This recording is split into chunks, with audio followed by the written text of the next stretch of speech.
Hello అందరికీ welcome back to Anu KR vlogs. నేను మీ అనురాధ. ఈరోజు మన ఛానల్లో రెసిపీ వచ్చేసి అప్పటికప్పుడే ప్రిపేర్ చేసుకునే ఒక బ్రేక్ఫాస్ట్ రెసిపీని చూపించబోతున్నాను. అన్ని ఇంట్లో ఉన్న వాటితోనే ఈజీగా సింపుల్గా ప్రిపేర్ చేసుకునే ఈ బ్రేక్ఫాస్ట్ రెసిపీ పైన క్రిస్పీగా లోపల కొంచెం సాఫ్ట్గా చాలా చాలా బాగుంటుంది. ఇంకా ప్రాసెస్లోకి వెళ్ళిపోదామా?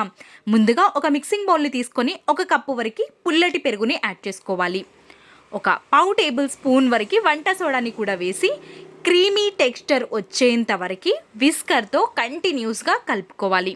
చూస్తున్నారు కదా, క్రీమీగా అయిపోతుంది పెరుగు అనేది. ఈ విధంగా అయిపోయినప్పుడు ఇందులోకి ఒక కప్పు వరకు వేయించుకున్న ఉప్మా రవ్వని యాడ్ చేసుకోవాలి. ఏ కప్పుతో అయితే ఉప్మా రవ్వ తీసుకున్నామో అదే కప్పుతో హాఫ్ కప్పు వరకు బియ్యం పిండి, 2 కప్పుల వరకు వాటర్ని యాడ్ చేసుకోవాలి. మీరు తీసుకున్న పెరుగు కొంచెం పల్చగా ఉన్నట్టయితే 1.5 కప్ వాటర్ వేసుకుంటే సరిపోతుంది. పిండి కన్సిస్టెన్సీ అనేది మనకి ఇక్కడ చూస్తున్నారు కదా, ఈ విధంగా లిక్విడ్ కన్సిస్టెన్సీలో ఉండాలి. రవ్వ కొంచెం నానిన తర్వాత చిక్కబడుతుంది కాబట్టి ఈ విధంగా ఉన్నప్పుడు మూతని కవర్ చేసుకొని ఒక 10 నుండి 15 నిమిషాల పాటు పక్కకి వదిలేయాలి. 15 నిమిషాల తర్వాత పిండి చూస్తున్నారు కదా, కొంచెం చిక్కబడింది. ఇప్పుడు ఇందులోకి మనం హాఫ్ కప్పు వరకు జొన్న పిండిని యాడ్ చేసుకోవాలి. మీకు జొన్న పిండి యాడ్ చేసుకోవడం ఇష్టం లేనట్టయితే ఇంకొక హాఫ్ కప్పు వరకు బియ్యం పిండిని కూడా యాడ్ చేసుకోవచ్చు.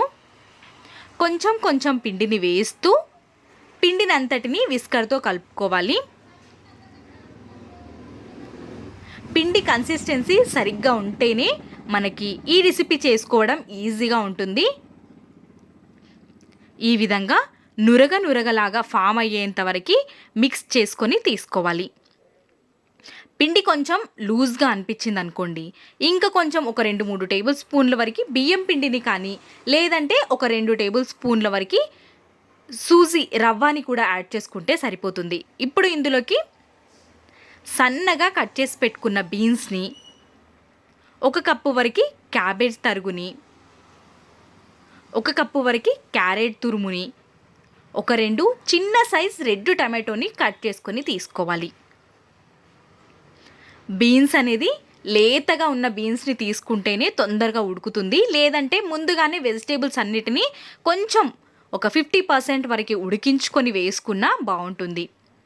ఈ విధంగా మొత్తం అంతటిని కలిసిపోయేంత వరకు కలిపేసుకోవాలి. మీకు కావాలి అనుకుంటే ఒక చిటికెడు మాత్రమే పసుపుని కూడా యాడ్ చేసుకొని తీసుకోవచ్చు, కానీ నేనైతే ఇక్కడ డైరెక్ట్గానే వేసేస్తున్నాను. పిండి కన్సిస్టెన్సీ కొంచెం లూజ్గా అయినట్టు అనిపిస్తుంది నాకు, కాబట్టి ఇందులోకి ఒక 2-3 టేబుల్ స్పూన్ల వరకు నేను బియ్యం పిండిని యాడ్ చేశాను. క్లిప్ అనేది మిస్ అయ్యింది.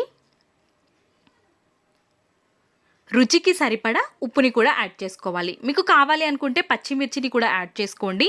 నేనైతే ఇక్కడ వేయట్లేదు, పైనుంచి పచ్చిమిర్చిని వేస్తాను. మొత్తం ఒక్కసారి ఉప్పు కూడా కలిసిపోయేంత వరకు కలుపుకొని పిండి కన్సిస్టెన్సీ అనేది ఈ విధంగా ఉండాలి.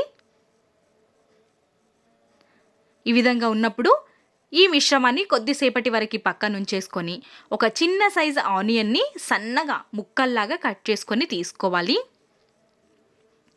చూస్తున్నారు కదా, ఈ విధంగా సన్నగా కట్ చేసేసుకొని రెడీగా పక్కన ఉంచుకోవాలి. నేను ఇందులోకి ఒక పచ్చిమిర్చిని కూడా యాడ్ చేసుకొని తీసుకున్నాను. ఇప్పుడు చిన్నగా మనం పోపు పెట్టుకునే గిన్నె ఉంటుంది కదా, ఇందులో అయినా సరే, లేదంటే మనం దోశలు వేసే ప్యాన్ పైన కూడా బందోసలాగా వేసేసుకోవచ్చు.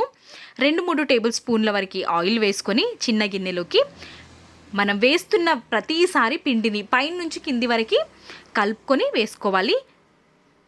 ఈ గిన్నెలోకి ఒక 2-3 టేబుల్ స్పూన్ల వరకు ఆయిల్ వేసాం కదా, వేడైపోయిన తర్వాత మనం కట్ చేసి పెట్టుకున్న ఆనియన్స్, పచ్చిమిర్చి తరుగుని వేసి ఒక 2 స్పూన్ల వరకు పిండిని కూడా వేసి పైనుంచి కూడా కట్ చేసి పెట్టుకున్న ఆనియన్స్, పచ్చిమిర్చిని వేసి మూతని కవర్ చేసుకొని లో టు మీడియం ఫ్లేమ్లో ఉంచేసుకొని ఉడికించుకోవాలి. మధ్యలో చెక్ చేస్తూ ఉండాలి. ఈ విధంగా కొంచెం కాలిన తర్వాత ఇంకొక సైడ్కి టర్న్ చేసుకొని ఇంకొద్దిసేపు కాలనిచ్చి ఇంకా సర్వింగ్ ప్లేట్లోకి సర్వ్ చేసేసుకోవడమే. మనకు చట్నీతో సంబంధం లేకుండా ఏ చట్నీతో తీసుకున్నా చాలా చాలా బాగుంటుంది ఈ రెసిపీ. చూస్తున్నారు కదా, మధ్యలో మధ్యలో వెజిటేబుల్స్ తలుగుతూ చాలా చాలా బాగుంటుంది. వీడియో నచ్చితే please subscribe. Thanks for watching. Bye bye.